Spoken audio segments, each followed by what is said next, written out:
გამარჯობა, დღეს ფასკუნში გვყავს სტუმრები, ანა დარახველიძე და შოთა ბერულავა.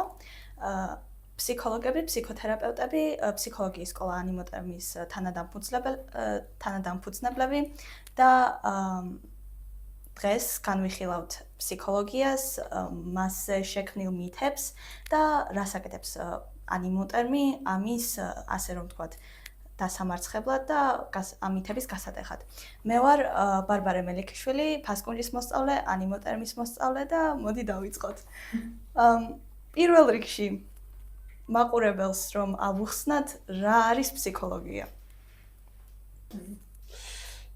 ფსიქოლოგია ვიტყვი, ასე რომ არის ალბათური მეცნიერება. აი ბოლოს 2 წლის წინ ილიონის პროფესორმა ნინო ჯავახიშვილმა გამოსცა ბროშურა ფსიქოლოგიაზე და იქ ეწერა სწორედ ესეთი განმარტება, რომ ფსიქოლოგია არის არა ზუსტი მეცნიერება, არამედ ალბათური მეცნიერება და ძალიან მომეწონა ეს განსაზღვრება, იმიტომ რომ ერთი მხრივ ფსიქოლოგია როგორც მეცნიერება აკმაყოფილებს გარკვეულ კრიტერიუმებს და ისწავლება საუნივერსიტეტო სივრცეში, თუმცა რადგანაც ფსიქოლოგიის შესასწავლი ობიექტი, ანუ რასაც სწავლობს არის ადამიანი და ადამიანს ეს უბრალოდ ფორმულებით ან რაღაც კვლევებით, რომელიც 100%-ით უეჭველი შეიძლება განმეორდეს, ესე შეიძლება ვერ გამოიყულიო, ამიტომ არის ალბათური მეცნიერება. და რაიმე სხვა ალბათური მეცნიერება არსებობს ფსიქოლოგიის გარდა თუ იცით? იმ განსაზღვრებით, რასაც ფსიქოლოგიას უსადაგებენ ალბათურობის ამბავში, ანუ ზუსტი არ არისო. შეიძლება სხვა მეცნიერებებიც იგივენაირად ჩაითვალოს, თუ კი კონკრეტულ შემთხვევებში, თუ კი ზუსტ პასუხებს, ზუსტ პასუხებს ვერ გვაძლევს. თორე, ესე რაღაც არის, შეიძლება რომელიმე ფსიქოლოგი არ დამეთანხმოს, აი მაგალითად ანა, და თქვას, რომ არა, ფსიქოლოგია არ არის ალბათური მეცნიერება, არის უფრო ზუსტი ვიდრე ალბათური, მაგრამ ხო ხვდები, ეგ ძალიან ისეთ შეფასებითი მომენტია. მაგალითად თუ ბიჰევიორისტულ ფსიქოლოგიას განვიხილავთ, ეს ხო უფრო ზუსტია, იმიტომ რომ უფრო ობიექტური რაღაცები უნდა ჩამოწეროთ. ნახე, ორივე შემთხვევაში ადამიანი აფასებს ამას, ხო? როდესაც რაღაცნაირად შედეგი დამოკიდებულია ადამიანის, მეორე ადამიანის უკავშირზე, შესაძლოა, რომ ესეც ჩავთვალოთ, რომ არ არის ალბათური. უბრალოდ არის ალბათური და არ არის ზუსტი. ამიტომ ვერ ვიტყვით, რომ მაინც ფსიქოლოგიის რომელიმე მიმართულება უფრო ზუსტია ვიდრე სხვა. ძალიან ის იქნებოდა უსამართლო. მაგრამ მივხვდი შეაიგულისხმე რა, რადგან აი მაგალითად ქცევი თერაპევტები რაღაც კონკრეტულ საზომებს იყენებენ. ხო, ანუ რადგან სრულიად ობიექტური ხო უნდა იყო მაგ დროს და სტატისტიკაც უნდა გამოიყენო და ხო, მივხვდი რატომაც თქვი ეგ. მაგიტომ მაინტერესებდა. ასე, ამ მეცნიერების გამომდინარე ფსიქოლოგები რას აკეთებენ? ფსიქოლოგებს ბევრი სხვადასხვანაირი საქმე გვაქვს. მაგალითად, თერაპევტები რას აკეთებენ? კაი კითხვა. და მოდი მაშინ ვთქვათ, ჯერ ვინ არის ფსიქოლოგი. ხო. და მე ვთქვათ, ვინ არის თერაპევტი და მე ვთქვათ, ფსიქოლოგს და ფსიქოთერაპევტს შორის საგანსხვავება, რა. ფსიქოლოგი არის ადამიანი, ვინც ისწავლა უნივერსიტეტში, როგორც საბაკალავრო საფეხურზე, ასევე სამაგისტრო საფეხურზე. ისწავლა რაღაც სანდო აღიარებულ უნივერსიტეტში და მიიღო მაგისტრის ხარისხი. აი როცა ადამიანი 6 წელი ისწავლის, საქართველოს რეალობაში, 4 წელი ბაკალავრიატზე და 2 წელი მაგისტრატურაზე, ანუ ჯამში 6 წელი, მერე შეუძლია თქვას, რომ ის არის ფსიქოლოგი. მანამდე, აი მარტო ბაკალავრიატი თუ გაქვს დამთავრებული, შენ არ ხარ ფსიქოლოგი. მხოლოდ მაგისტრატურის დამთავრების შემდგომ შეიძლება თქვა, რომ ხარ ფსიქოლოგი. ხო. ამის შემდეგ, როდის შეუძლია ფსიქოლოგს, რომ საკუთარ თავს დაუძახოს თერაპევტი, შემდეგ ფსიქოანალიტიკოსი და, ასე შემდეგ. ნახე, როგორ ფსიქოლოგიას აქვს სხვა მიმართულება. ხო. არ არის აუცილებელი მას ამას ფსიქოანალიზი აირჩიო, შესაძლოა აირჩიო სხვა მიმართულებებს, როგორიცაა მაგალითად რაც შენ ახსენე, ბიჰევიორიზმი, შეიძლება იყოს CBT, კოგნიტიურ ბიჰევიორალური მიმართულება, შეიძლება ფსიქოანალიზი იყოს და ახლა არ ჩამოვთ ძალიან ბევრი არა. როდესაც ფსიქოლოგი ამთავრებს მაგისტრატურას, შემდეგ ირჩევს მიმართულებას, რომელი მიმართულება მოსწონს, ხო? უფრო ამასთან ახლოს რომელი. როცა ამ მიმართულებას აირჩევს, მაგ შემთხვევაში უკვე უნდა გაიაროს ფორმაცია. უნდა ჩამოყალიბდეს თერაპევტად, ხო? ფსიქოთერაპევტად. თუ აირჩევს, მოდი, ვთქვათ, აირჩევს ფსიქოანალიზი. თუ აირჩევს ფსიქოანალიზს, საქართველოში არსებობს ფსიქოანალიზის მიმართულებით რამდენიმე ორგანიზაცია, რომელსაც აქვს ევროპული სტანდარტი. ამ ორგანიზაციას ეწევა და იქ უკვე დააკვალიანებენ არსებობს პრაქტიკული საათები, თეორიული საათები, რომელსაც გაივლის და ამის შემდეგ უკვე ხდება ფსიქოთერაპევტი ან ფსიქოანალიზი. ეს შეკითხვა იმიტომ დავსვი, რომ ხალხს ძალიან ხშირად ერევა, ფსიქოლოგი რა არის, თერაპევტი რა არის, ფსიქოანალიტიკოსი რა არის და ასე შემდეგ. ფსიქიატრშიც ერევათ, საერთოდ ფსიქოლოგი ხშირად და განსხვავება რა არის ამაში, რომ განმარტოთ. ფსიქიატრია და ფსიქოლოგია ორი რადიკალურად განსხვავებულია, რომ ადამიანს ეხება ორი მარტან განსხვავებული პროფესიებია, ხო? ნახე, როდესაც ფსიქოთერაპევტი ხარ, შენ არ გაქვს პირობითად წამების დანიშვნის უფლება. თუ ასევე არ ხარ არსებობენ ესეთი ფსიქიატრები, რომლებიც თან არიან ფსიქოთერაპევტებიც.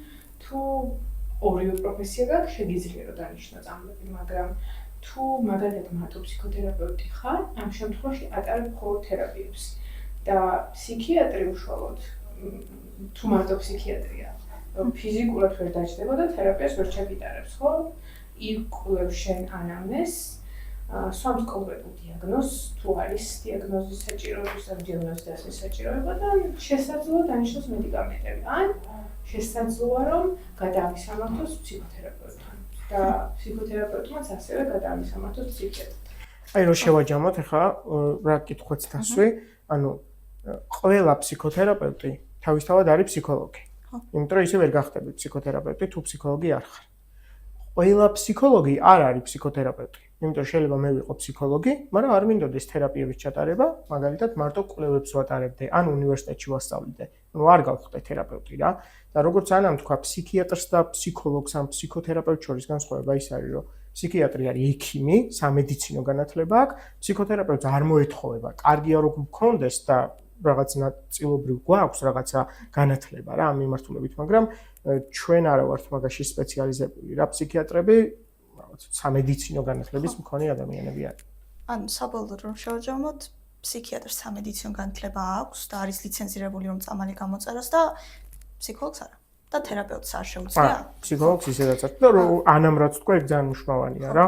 ოღონდ თუ ფსიქოთერაპევტს აქვს სამედიცინო ლიცენზია, ან ფსიქიატრს აქვს თერაპიის ლიცენზია, მაშინ შეუძლიათ რომ არ არსებობენ ეს ორივე. მაგრამ ანუ თუ თერაპევტის როლი გაქვს და თერაპევტის როლში რომ ხარ, შეგიძლია რომ გამოუწერო პაციენტს წამალი ან თუ ორივე ან რას გულისხმობ, ორივე ლიცენზია გაქვს და თუ თერაპევტად მუშაობ, იმ მომენტში შეგიძლია რომ წამალი გამოწერო. ეგ კითხვა. მიხვდე, ანუ ხო არ დააზიანებს თერაპიულ პროცესს ეგო რა, ეგ არის მგონი კითხვა. ეგ თუ იგულისხმებ დააზიანებს თუ თერაპიულ პროცესს, არ ვიცი, ეგ ალბათ ინდივიდუალურად кейსია დამოკიდებული და ზოგადად ეს ძართულია ხოლმე მაგაზე საუბარია თერაპიულ პროცესს რა დააზიანებს, იმიტომ რომ ზოგი ქმედება შესაძლოა ერთი პაციენტის შემთხვევაში აზიანებს პროცესს, მეორე პაციენტის შემთხვევაში პირიქით რა, ანუ წინ წაწიოს პროცესი. ამიტომ ესეც ასახად ვერ ვიტყვით, თუ საჭიროება მოითხოვს, შესაძლოა გამოწეროს. მე უფრო როგორ ეს კითხვა ეგრე გავიგე, რომ შესაძლოა თუ არა რომ ორივე მიმართულებაში ერთდროულად გქონდეს კვალიფიკაცია, ეგ იგულისხმე? პროფესიულად თუ ორივე მიმართულებაში მუშაობს, სასახად შეუძლია ტექნიკურად გამოწეროს, მაგრამ შორთან რას თქვა? არა, ეგ ხო, შეიძლება თქვი. ეგ თუ იკითხე, ხო, იმან ძალიან ინდივიდუალურია რა. ანუ შენ რაც შენ სწორი ანუ გაეცი პრინციპში პასუხი რა, თუ ფსიქოთერაპევტი ხარ, მაგრამ გაქვს ფსიქიატრის ლიცენზიაც, შეგიძლია წამლის გამოწერა. მოდი მითებზე გადავიდეთ. თქვენ კარიერაში მაგალითად როგორი ტიპის მითები გაქვთ გამოცდილი, რომ აი ხალხს ეგონა, პაციენტს ეგონა, მშობელს ეგონა, იმიტომ რომ ვიცი რომ თინეიჯერებთან და ბავშვებთან მუშაობთ. რომ აი და მაგის გამო თქვენ რა პრობლემები შეგიქმნათ, პაციენტს რა პრობლემები შეუქმნა, სტუდენტს რა პრობლემები შეუქმნა მაგალითად. ზოგადად მითების ჩამოყალიბებაში ძალიან დიდ როლს თამაშობენ თავად ფსიქოლოგები. უბრალოდ შოთა როგორც თქვა თავიდან, ბაკალავრ დამთავრებული სტუდენტები, რომლებიც ფსიქოლოგები. როდესაც მინდა მე ზოგადად აი ამ მითების ჩამოყალიბებაში ადამიანებს, ანუ ამ შემთხვევაში პაციენტების როლში მყოფ ადამიანებს ვერ ვადანაშაულებ, იმიტომ რომ ჩვენც ვართ პასუხისმგებლები თითოეული ფსიქოლოგი ეს მითები რომ ყალიბდება დღესდღეობით ჩვენს ქვეყანაში. და ხშირია ხოლმე რომ ესეთი ადამიანები რომელსაც ბაკალავრი აქვთ დამთავრებული ფსიქოლოგიის გადაწყვეტენ რომ არიან პოლიშემძლეები და დაიწყებენ ხოლმე ფსიქოლოგობას. რის გამოც გარკვეულ წარმოდგენებს უქმნიან ადამიანებს როგორ უნდა იყოს ფსიქოთერაპევტი და ფსიქოლოგი. და მე ეს როგორც ხდება ხოლმე გადაეცემა ეს სიტყვიერად ხო გამოცდილებებიდან გამომდინარე ალბათ შენ სკოლაში მეგობარი რომელსაც ვქონს რომ აი მყავდა ფსიქოლოგი რომელიც ამას აკეთებდა ესე იქცეოდა ეხლა მივედი ფსიქოლოგთან და საერთოდ არ იქცევა ან თვითონ მქონდა ძალიან არასწორი წარმოდგენა ფსიქოლოგზე ხო ან სადღაც ნათესავი ყავდა რომელსაც გააწყვეტა რომ ესე უნდა ეთქვა მისთვის და ან არსებობენ სხვა პროფესიის წარმომადგენლები, რომლებიც გააწყვეტენ ხოლმე რომ ფსიქოლოგიასთან ახლოს არიან და მოდი ფსიქოთერაპევტებიც გავხდებით და ფსიქოლოგებიც ხო და აი ამით ყალიბდება რეალურად მე ეს სტერეოტიპები და წარმოდგენები ფსიქოლოგიაზე, ცდარი წარმოდგენები. ეხლა რა არის ეს ხო აი მე რაც შეიძლება დასვი კითხვა მაგაზე რომ გიპასუხო. პირველი ფსიქოთერაპიას როცა ეხება არის ხოლმე მიდგომა რომ როდესაც ფსიქოლოგთან მიდიხარ, მან უნდა დაგარიქოს. ანუ უნდა გითხრას, შენ უნდა მოყვე შენი ცხოვრების შესახებ და უსო კითხვა რომ აი რა გავაკეთო და მან უნდა დაგმოძღვროს ესე გააკეთე, ისე გააკეთე, რაღაც შეგიჯამოს შენი ცხოვრება და მოგცეს რაღაცა უნივერსალური გამოსავალი, როგორ უნდა იყოს კარგად. ეგ არის ცასხა სტერეოტიპი, იმიტომ რომ როდესაც ფსიქოთერაპევტზე ვსაუბრობ და მასთან მიდიხარ არ უნდა გქონდეს მოლოდინი, რომ იქ დაგხვდება ისეთი ადამიანი, რომელიც შენ ცხოვრებაზე რეფლექსიას დაიწყებს და შეგიჯამოს ყველაფერს, დაგილაგებს გამოსავლებს და მე შენ წამხვა ბედნიერი. ასევე მეორე სტერეოტიპი, რომელიც ფსიქოთერაპიას და ფსიქოლოგებს ეხებათ ხოლმე, არის ის, რომ გონიათ, რომ დაიწყებენ ჭყალებში გონებაში ძრომიელს და რაღაცების იქ ჰიპნოზივით ხო? ხო, რაღაცა ისეც აღმოაჩენენ დოქტორები მერე ამ აღმოჩენებთან ძალიან ისე რა მარტოს და შენ რაღაც აგიბნევენ უფრო გონებას. არ ვიცი საიდან ის რატო აქვს ეს წარმოდგენა. მაგრამ ეს სტერეოტიპიც გამიგია არაერთხელ რომ არ მაქვს ახლა ფსიქოთერაპევტთან სიარულის ნერვები, იმიტომ რომ უფრო ცუდად გავხდები ალბათ. ხო, ან პირველი რაც თქვი იმაზე აუცილებლად ისიც უნდა ვთქვათ, რომ კი, ერთი მხრივ მაგ ადამიანებს აქვთ პასუხისმგებლობა, ანუ ბაკალავრს ვინც დაამთავრებს და მერე ფსიქოლოგობს ან ფსიქოთერაპევტობს პასუხისმგებლობა არის, რომ არასწორს აკეთებენ, მაგრამ ასევე პასუხისმგებლობა არის უნივერსიტეტის და იმ ადამიანებზეც, ვინც ამ ადამიანს ასწავლა, ან არ ასწავლა პირიქით, ან არაზუსტად ასწავლა და არ უთხრა, რომ იცი რა, ეხლა შენ ბაკალავრიაც დაამთავრებ, არ ნიშნავს, რომ პაციენტების მიღება შეგიძლია, არ ნიშნავს, რომ ფსიქოკონსულტირება შეგიძლია. არა, ეს ძალიან მკაფიოდ უნდა უთხრან. სამწუხაროდ ამას არ აკეთებენ ხოლმე რა. ამიტომ ამ ადამიანებსაც გქონიათ, რომ ეხლა წავალ სკოლაში დავიწყებ მუშაობას, რაც შეიძლება რომ გააკეთოს, მაგრამ მე გადავა ფსიქოკონსულტირებაზე, მე თერაპიაზე და ესე ხდება აი ამ პრობლემის აგორება რა.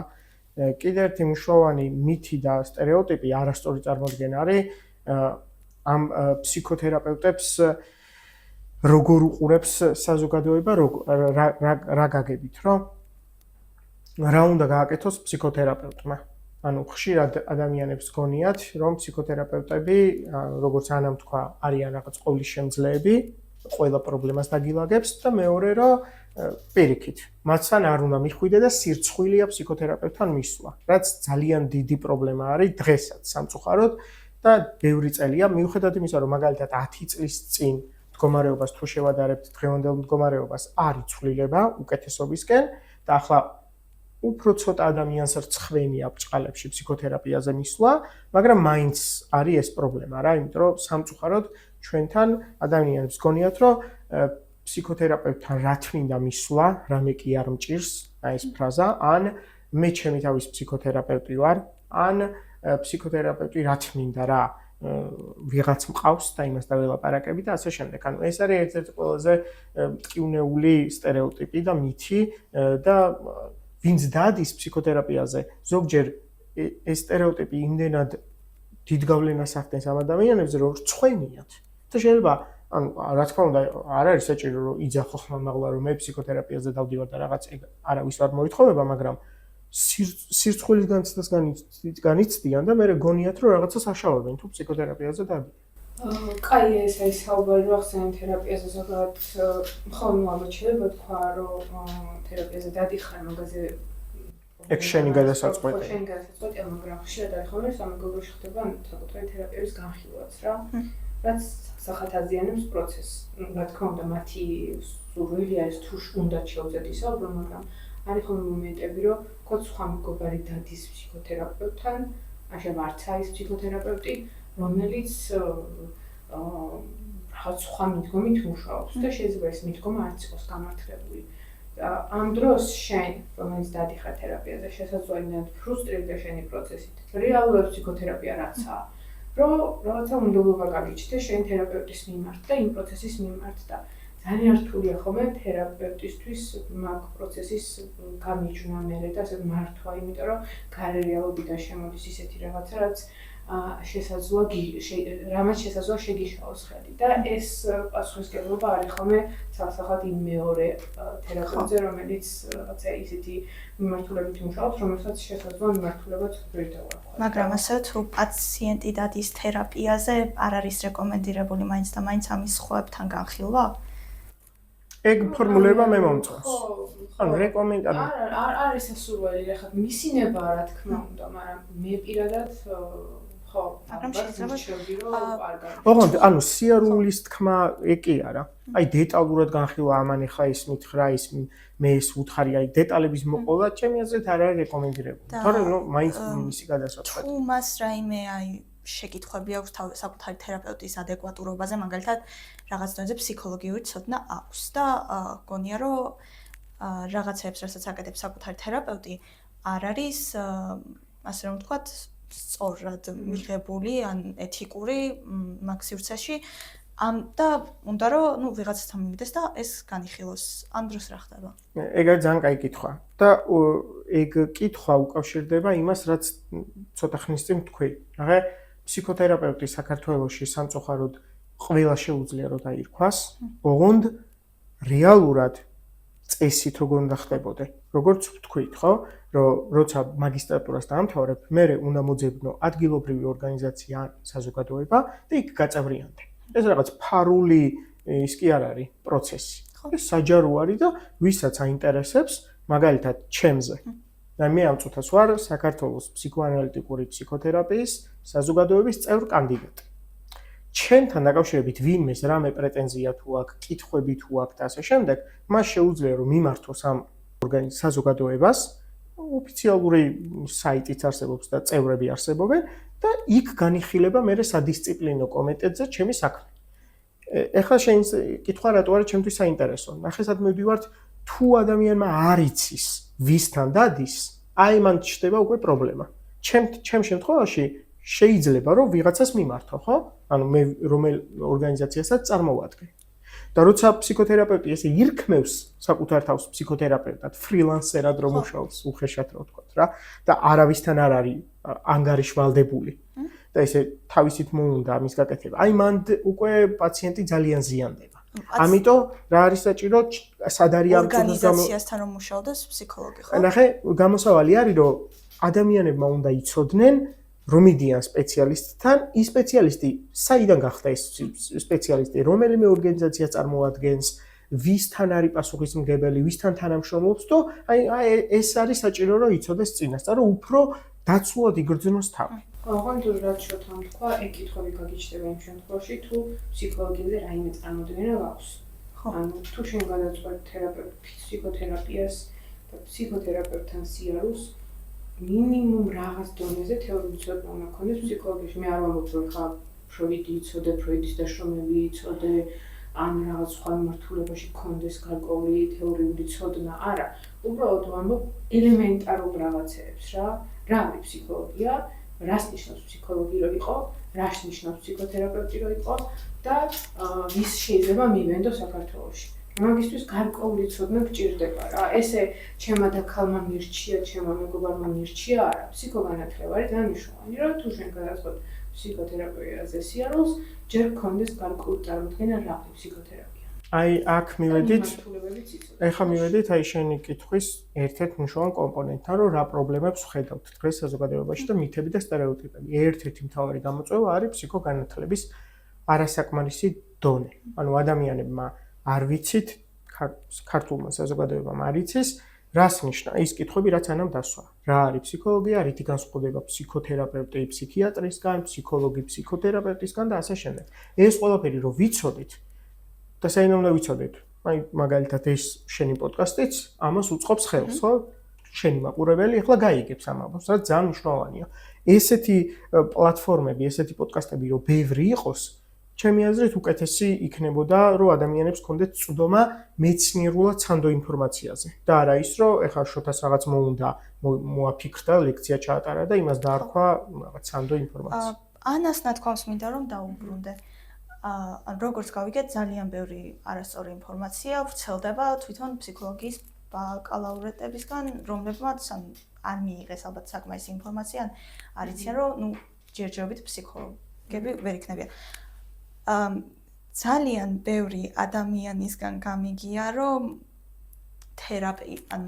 ან თერაპია სჭირდება ყველას, ან რა ვიცი, თვით შეფასებისთვის, ან მაგალითად ერთი მეგობარი მყავდა, რომელიც ამბობდა, თერაპია არის ყველასთვის საჭირო და ყველა უნდა მივიდეს. ზოგი ამბობს ალბათ, რომ აი თვით შეფასებისთვის, რა ვიცი, და ჩემი ამბობდა, ადრე თვით შეფასებისთვის უნდა მიიყვანო თერაპიაზე და მარტო ეგ. და მე რამდენადაც ვიცი და მე რამდენადაც ვისწავლე თქვენ კურსზე, ეგ არის არასწორი. აი საიდან ვრცელდება უბრალოდ ეგ ინფორმაცია და ასევე რა მიზეზით მიდის მაშინ და აი როდის უნდა მივიდეს ადამიანი თერაპიაზე. მიზაობა როცა აქვს. ნახე, შენ თუ ფიქრობ, რომ გინდა თერაპიაზე სიარული, ჭირდებაზე არა, აი გინდა თერაპიაზე სიარული და ეს მოგცემს შენს რაღაც ბენეფიტს და სურვილი გაქვს რომ პროცესის ცადო, შეგიძლია იარო. ყველა ადამიანს ჭირდება ფსიქოთერაპევტია და ეს რაღაც ისეთია, მოვალეობა არა და ვალდებულება არა. შენ თუ რაღაცა სერიოზულ დიაგნოზთან არ გვაქვს საქმე, როდესაც უშუალოდ ჩარევა საჭირო და ბევრი ისეთი მიმართულება ამანდაც, როცა უკვე საჭიროება მოითხოვს, რომ ხო რაღაცა გარკვეული ქმედებები განახორციელო, მაგრამ ესე რომ ხა თვით შეფასება დაბალი მაქვს და მეგობარმა მითხრა, მშობელმა მითხრა, რომ ამის გამო თერაპიაზე უნდა მივიდე, რომ ეს კავშირი გეგმამდე არასდროს არ მიყვარს ხოლმე. მით უმეტეს თინეიჯერების შემთხვევაში, როცა არასრულწლოვნები არიან და შესაძლოა სხვა ადამიანმა გადაწყვიტოს თერაპიაზე იაროს თუ არა, მან არ სრულდება ხოლმე კარგად რა პროცესი. მნიშვნელოვანია მზაობა, როგორც თქვი, თუ გინდა და ფიქრობ, რომ რაღაცაში წაგადგება, უნდა იარო. თუ არ გინდა და მზაობა არ არსებობს, აზრი არ აქვს დაწყებას.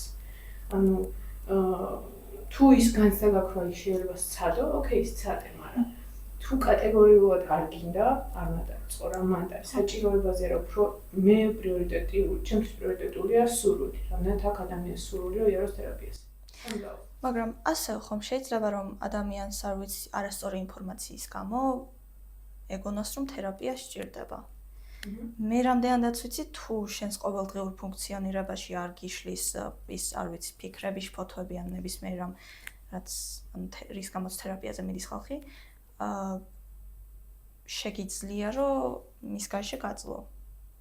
ჩვენ ეგ თემა გავიარეთ მე და შენ და იგივეს გიპასუხებ დაახლოებით რაც მაშინ თავში მომივიდა, იმიტომ რომ მგონია რომ ამ წუთას უკეთესი აზრი არ მაქვს, იმიტომ რომ ეგ აზრი ძალიან მომეწონა მაშინ რაც გაგიზიარე რომ კი ეგ პრობლემა არსებობს, იმიტომ რომ სოციალურ ქსელში სამწუხაროდ ძალიან ბევრი არასწორი ინფორმაცია ვრცელდება, TikTok-ზე, Instagram-ზე, Reels-ში ძალიან ინფლუენსერი არა ფსიქოლოგი თუნდაც ისეთ რაღაცებზე ლაპარაკობს, რაზეც ხშირ შემთხვევაში წარმოდგენა არ აქვს, ყოველ შემთხვევაში სანდო ინფორმაციას არ ავრცელებს და მე შეიძლება მაყურებელი, რომელიც სრულიად არ ფიქრობდა არაფერს ამ თემაზე, უცებ დაიწყოს ფიქრი და რაღაც აღმოაჩინოს ბრჭყალებში, რომ თურმე რაღაც პრობლემა აქვს.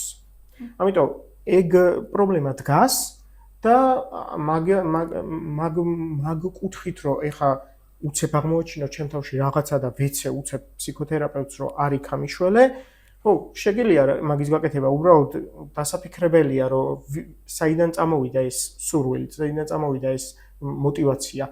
იქიდან როგორც ანამ თქვა, შენ გქონდა თავისთავად, თუ უბრალოდ რაღაცამ შეგაშინა, რაღაცა არასწორი ინფორმაცია მიიღე და ამან გამოიწვია ეს ყველაფერი.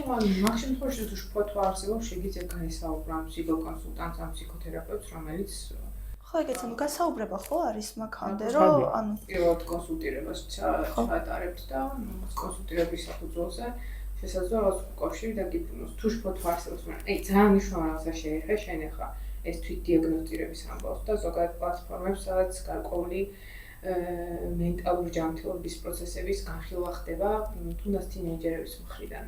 ეგ რაღაც კუთხით ცოტა იპოქონდრიულ მომენტს დაემართა, როცა დაემსგავსა, როცა შეიძლება გეგონოს, რომ რაღაც გჭირს, მაგრამ რეალურად სიმპტომები გაქვს უბრალოდ. და ამის გამო გგონია, რომ ანუ რაღაც ისეთი ჭირს, რაც ხო ხდება დიაგნოზი დაუსვა შენ თავს, რომ შფოთვითი აშლობა მაქვს. და რეალურად არ გქონდეს შფოთვითი აშლობა, უბრალოდ რაღაც სიმპტომი დაემთხვა. მაგ დროს კარგია ალბათ, რომ სპეციალისტთან მიხვიდე და გაესაუბრო. რომ რაღაცა გადამოწმებისთვის, ხო? კომპეტენტური აზრი მოისმინო და არ დაიწყო თუნდაც სერჩვა, რაღაცა უფრო ბევრი სხვა თინეიჯერისთვის კითხვა, მე ესე მჭირდა და კი მაქვს ხო ხდება უფრო აბნევს ამ დროს ადამიანს ეს ყველაფერი. ჯობია რომ ალბათ კვალიფიციურ ადამიანს დაელაპარაკო და არ არის აუცილებელი თერაპია გააგრძელო მე. ხო. ეხლა რომ გადავიდეთ ანიმოტერმზე, რადგან დრო რომ გვეყოს. პირველ რიგში აი როდის დაიწყეთ ანიმოტერმი და რა იყო ამის მიზეზი, ან რატომ მოგაფიქრდათ? პრინციპში აქ რაც ვილაპარაკეთ, ეგ იყო მიზეზი. ანუ მის ინფორმაცია და ინფორმაციის გაგრძელება ანუ ინფორმაციის გავრცელება გინდოდათ ხალხში. თავიდან როგორი იყო, ან ეგ მაინტერესებს, ან როგორ გაავრცელეთ? ხო, ანუ პანდემიის დროს, როცა ბევრი ადამიანი აღმოჩნდა სახლში, აღარ იყო შეკრებები, აღარ იყო სოციალურ ქსელში გამოჩნდა უამრავი გვერდი, რომლის ავტორების შესახებაც მე წარმოდგენა არ მქონდა და მაშინ აღმოვაჩინე თურმე ამდენი ფსიქოლოგი რო არსებობდა, ამდენი რაღაც სხვადასხვა პროფესიის ადამიანი, ვინც ფსიქოლოგიაზე ლაპარაკობდა რატომღაც. და მაშინ მე და ანა ფიქრობდით, რომ ანუ ეხლა ეს ვიდეოები რო ვრცელდება და ამ ხელა გამოხმაურება აქ, ეგ მთლად კარგი ამბავი არაა და ცხადია რომ ეხლა ჩვენ ბევრი მსმენელი შეიძლება იმ წუთას არ ყავდეს, ეგრე ვფიქრობთ, მაგრამ მოდი ხო არ დავიწყოთ. და ესე დავიწყეთ ვიდეოების ჩაწერა, YouTube გვერდი გავაკეთეთ და Facebook გვერდი, ვისხედით ჯერ საწყის ეტაპზე მე და ანა მხოლოდ ვარჩევდით რაღაც კონკრეტულ თემას და განვიხილავდით ძალიან პატარა 10 წუთიან, 12 წუთიან, 15 წუთიან ვიდეოებს რამე კონკრეტულ თემაზე. მე ეს ვიდეოები ერთი წლის მერე ცოტა მეტად გაიზარდა, როგორც დროში. ასევე რაღაც ხარისხობრივად, რაღაც კამერები ვიყიდეთ, რაღაც განათებები ვიყიდეთ და სტუმრებთანაც დავიწყეთ ჩაწერა. აი მაგალითად, აი მაგას, აი ფსიქოგანათლების ისე ვთქვათ, დონის გაზრდას ვცდილობდით როგორ, რომ მარტო მე და ანა კი არ საუბრობდით რაღაც საკითხზე, ყავდა სტუმრები, სხვადასხვა ფსიქოთერაპიული სკოლის წარმომადგენლები, ქცევითი თერაპევტები, კოგნიტიურ-ქცევით თერაპევტები, ფსიქოანალიტიკოსები, არტ თერაპევტები, ანუ ვისხედით მათთან ერთად და იმ საკითხებზე ვლაპარაკობდით, რაც რაზეც ძალიან ბევრი მითია და სტერეოტიპი და ჩვენი აი ამ ვიდეოების საშუალებით გვინდოდა რომ სწორი ინფორმაცია გაგვევრცელებინა და რაღაც ეტაპზე გაჩნდა შესაძლებლობა რომ არა მხოლოდ ვიდეოები გაგვეკეთებინა, არამედ რაღაც ფსიქოლოგია გვესწავლებინა. ოღონდ ცხადია რომ ეხა ჩვენთვის პრიორიტეტული იყო მაშინ და ახლაც ამ წუთას არ არის ნაკლებად პრიორიტეტული, პირიქით ისე რჩება პრიორიტეტულად, რომ ახალგაზრდებთან გვემუშავა. გაცილებით უფრო მარტივი და სასიამოვნოა ეგ პროცესი. ესე იყო ჩვენთვის და ამიტომ არა მხოლოდ ვიდეოების ფორმატი, არამედ გადავწყვეტეთ, რომ შეგვექმნა კურსი, ფსიქოლოგიის კურსი. და მახსოვს 2021 წელს როცა დავიწყეთ ამ კურსზე მუშაობა, მათ შორის ჩვენი კოლეგებიც ცოტა სკეპტიკურად უყურებდნენ ამ ამბავს, რა არ ჯეროდათ, ეხა რთული ეგონათ, რომ აი ეხა სკოლის მოსწავლეებს, თუნდაც დამამთავრებელი კლასის მოსწავლეებს არ მოეწონებათ ფსიქოლოგიის სწავლა. ან ვერ გაიგებენ, ან ვერ გაუგებენ ამ საკითხს, ან აი ესე შემდეგ მასალები არ არის და ასე შემდეგ ბევრი რაღაცა ესეთი კრიტიკა იყო, რაც ძალიან დაგვეხმარა პრინციპში ჩვენ, იმიტომ რომ მაგაზე დავიწყეთ ფიქრი, რომ აი ამას როგორ ვუპასუხოთ, ეს პრობლემა როგორ გადავჭრათ, მაგალითად, მასალების პრობლემა. ცხადია ხა ჩვენ რომ მაგისტრატურაზე და ბაკალავრიადზე ვისწავლეთ ის წასაკითხი მასალები რომ მოგვეტანა თქვენთან, როგორც ჩვენი კურსის მოიწყენდით. მოიწყენდით. ამიტომ ჩვენ რა გავაკეთეთ, რომ მთელი ეს მასალები გადავამუშავეთ და ჩვენი წიგნი გავაკეთეთ რა და ეს წიგნი უფრო მარტივად წასაკითხი და უფრო ფანი იქნებოდა მოსწავლეებისთვის და ასე შევქმნით ეს კურსი და მე საბოლოო ჯამში რამდენიმე წლის განმავლობაში ესე მიდიოდა პარალელურად რომ იყო კურსი, ფსიქოლოგიის კურსი, იყო ვიდეოები და გარდა ამისა უკვე დავიწყეთ საჯარო ლექციების პროექტიც. რომ თვეში ერთხელ ვატარებდით საჯარო ლექციას ნებისმიერი ასაკის და პროფესიის ადამიანისთვის და აი ეგეც ერთ-ერთი მიმართულება იყო, რომ აი ეს ფსიქოლოგიაზე გაგვევრცელებინა მეცნიერულად სანდო და სწორი ინფორმაცია. რომ ადამიანებს არ გონებოდათ, რომ მხოლოდ ის არის სწორი, რაც შეიძლება იმ წუთას პოპულარული ყოფილიყო. სანამ აქან ჩემ შეკითხვაზე გადავალ მთელი წელი მაინტერესებს ანიმოტერები რას ნიშნავს?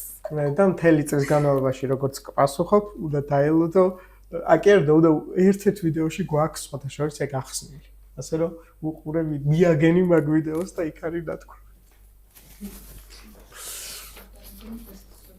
ხო. კარგი, საბოლოო შეკითხვა მაქვს. ამან რამდენად დიდი შედეგია ჩვენ თქვენი აზრით და თუ აპირებთ ამის დიდხანს გაგრძელებას. ანიმოტერმის ხო, ანიმოტერმის და ფსიქოლოგიის სკოლის. სურვილი არის, რა თქმა უნდა, პროექტების სხვადასხვა მათ შორის უნივერსიტეტებთანაც არის შესაძლებლობა და უკვე თანამშრომლობთ, რაც ყველაზე მეტად გვიხარია ჩვენ არის, რომ სკოლები დაიწყეს ჩვენთან თანამშრომლობა, მასწავლებლები მოდიან და ტრენინგებს უტარებთ, მოსწავლეებს შეუძლიათ, მასწავლებლებს შეუძლიათ დამრიგებლებს, რომ დაჯავშნონ ჩვენთან სემინარები.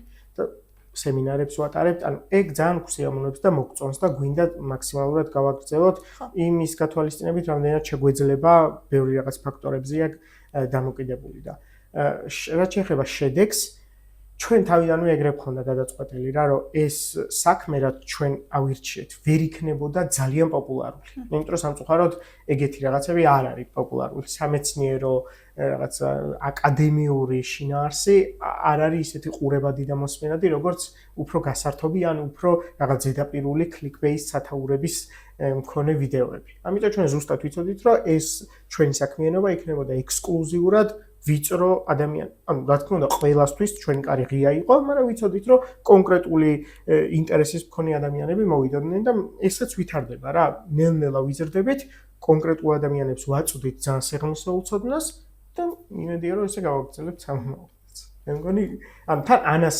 თავისი მიმართულებები აქვს, პლუს ამას, ორივე ერთად ვაკეთებთ მაგ საქმეს, მაგრამ მიმართულებები გვაქვს ჩაშლილი, ხო, ასაკობრივადაც, პროექტების თვალსაზრისითაც და ხო. მოკეთ დღეისთვის სულ ეს არის. დიდი მადლობა რომ სტუმრები იყავით დღეს. ეს ხო, ეს არის ფასკუჯი ანიმოტერმის გვერდზე ლინკი იქნება YouTube-ში. მადლობა. მითითებული და ნახვამდის შემდეგ ვიდეოში შევხვდებით.